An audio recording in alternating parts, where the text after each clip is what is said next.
Posso te falar disso aqui? Claro. Por favor, eu fico mais 2 horas falando disso aqui. Então eu vou para fisioterapia sem saber muito bem o que era, mas sempre com o pano de fundo. Desde jovem eu pegava ônibus no interior para vir acompanhar jogos do Palmeiras. Queria vir para o Palmeiras. E aí uma coisa que é super clichê hoje, todo mundo fala na internet, e eu vou reproduzir isso, embora tem muita coisa na internet que eu não goste. Mas isso eu vou reproduzir porque eu sinto isso na pele também. Senti isso na pele também. Cara, o mundo adora limitar você.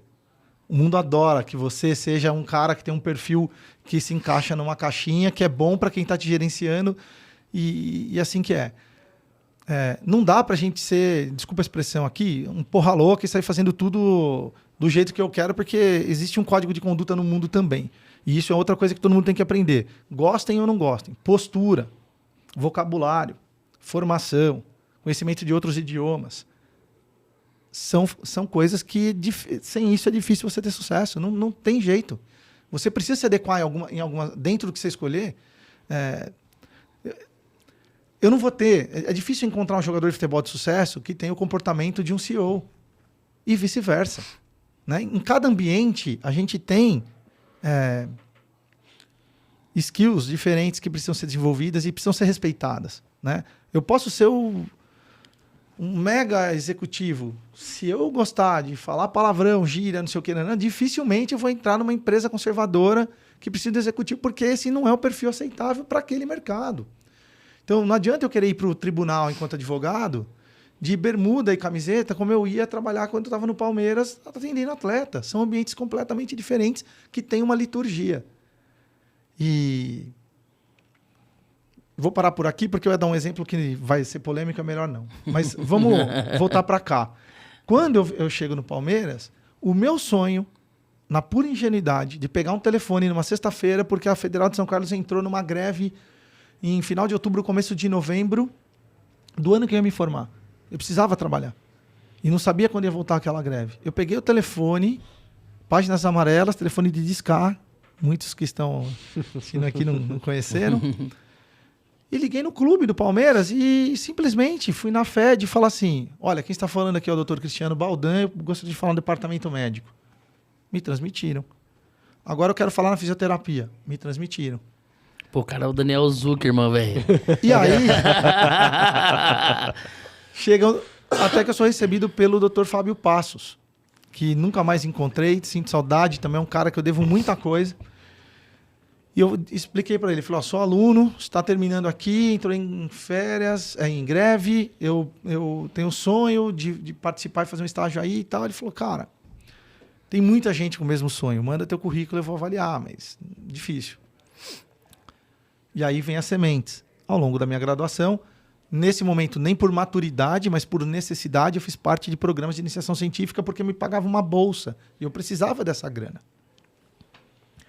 Só que essas iniciações me levaram a produções científicas com publicações internacionais ainda na graduação e com um prêmio de melhor trabalho de anatomia no Congresso Ibero-Americano de Anatomia, eu ainda na graduação.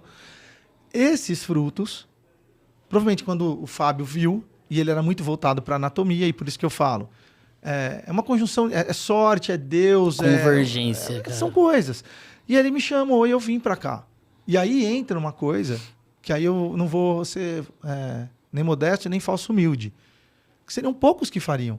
Eu saí da minha casa com R$317 na carteira para vir para São Paulo, uma cidade que eu desconhecia completamente, para ir atrás do meu sonho sem ter onde ficar. Peguei o ônibus e... sabe o só vai? Foi isso. E eu chego aqui. E esse cara me atendeu muito bem, foi me pegar no metrô o primeiro dia, me levou para lá. E com o passar dos dias ele percebeu que eu não almoçava com ele percebeu que eu não almoçava porque eu não tinha grana para almoçar com o cara. Por mais que a gente almoçasse ali no barzinho da frente, no Alve Verde ali, que é bem no portão ali do Palestra Itália, eu não ia porque eu não tinha grana para almoçar com o cara. E aí ele, muito gentilmente, um dos meses, ele chegou e falou, eu não estou usando esse ticket de refeição, usa você aí, então, não sei o quê. Nunca veio me falar isso, mas eu tenho certeza que foi por isso, ele deve ter percebido. Me ajudou.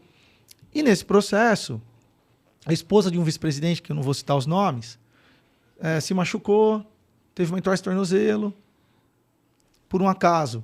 É só você fazer as contas aí, palmeirense. Ela foi... do ano aí, você sabe que lá tem muitos vice-presidentes, né? Então vai ser difícil. Ela se lesionou, eu a atendi, ela melhorou. Eu sempre tive esse jeito meu de italiano de relacionar, muito próximo, sempre muito tentando ser muito generoso, gentil, especialmente com quem é mais velho. E o Fábio teve uma proposta de sair do Palmeiras. E quando o Fábio tem a proposta de sair do Palmeiras, o Palmeiras me convida para ficar. Caramba, mano. Então, cara, assim... E aí, nesta época, a gente tinha uma sala de tratamento que ficava embaixo do campo. Para quem lembra do antigo Parque Antártico, era chamado Jardim Suspenso, porque ali alagava muito. Teve que subir o campo 3 metros de altura e tinha um fosso. E tudo da estrutura ficava ali embaixo desse fosso, né? Parte da estrutura. Tinha o CT, mas ali também tinha o centro de reabilitação e tal. A gente ficava ali, chovia, eu chegava lá, tinha marca de barro na parede e 1,70 m de altura, que a gente ajudava a limpar. Eu cheguei lá, na época, vindo de São Carlos, com professores top na eletrotermofoterapia, tendo sendo monitor de eletrotermofoterapia, um monte de coisa. Trabalhando com ultrassom, que era aqueles que acho que nem vocês chegaram a conhecer esses, que tinha um cabo gigante, parecia um martelo, assim.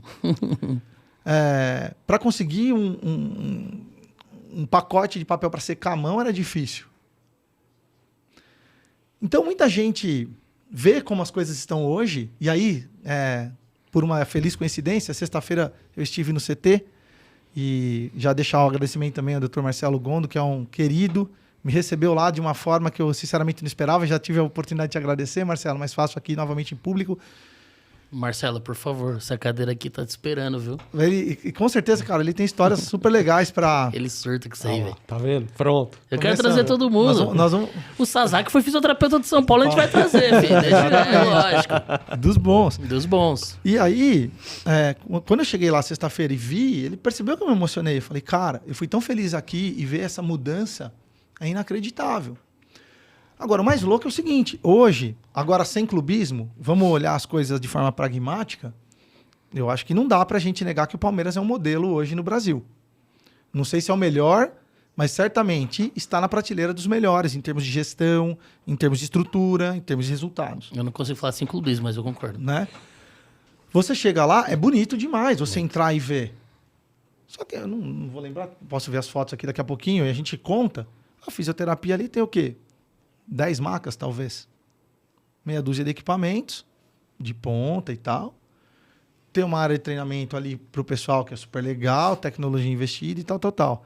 Só que a hora que você vê o valor investido, eu também não vou citar aqui, mas os valores que são investidos para você ter um espaço como esse, versus o quanto de premiação o Palmeiras teve, por exemplo, só no ano passado. Vamos pegar a receita do ano passado, que foi pública, em torno de 700 milhões de reais em um ano.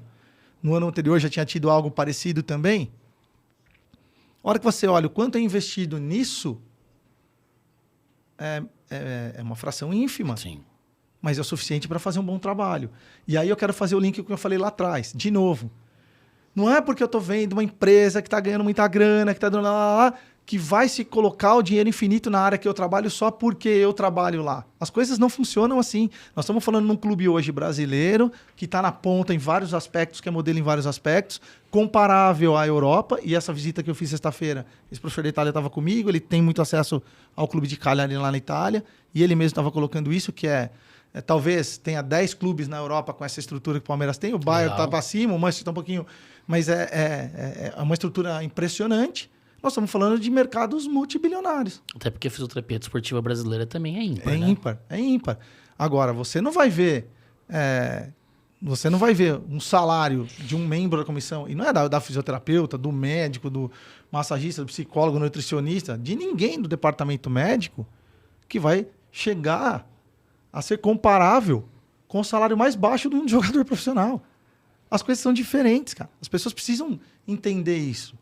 E aí falar, mas isso é justo? Eu não sei, cara. Por outro lado, quantas pessoas gostariam de ser jogador de futebol profissional? Quantos chegam? Quantos ficaram pelo caminho?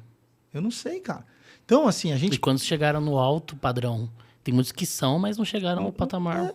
E você quer uma coisa que eu vou comentar aqui também, sem comentar nomes, mas que eu soube na sexta. Quinta-feira eu fui pro jogo. Eu cheguei na minha casa 1 e pouco, os caras chegaram no CT quase 3 da manhã. Tinha treino marcado para as 10 da manhã na sexta. Eles têm que chegar 1h30 antes lá. para fazer uma série de testes e tudo mais.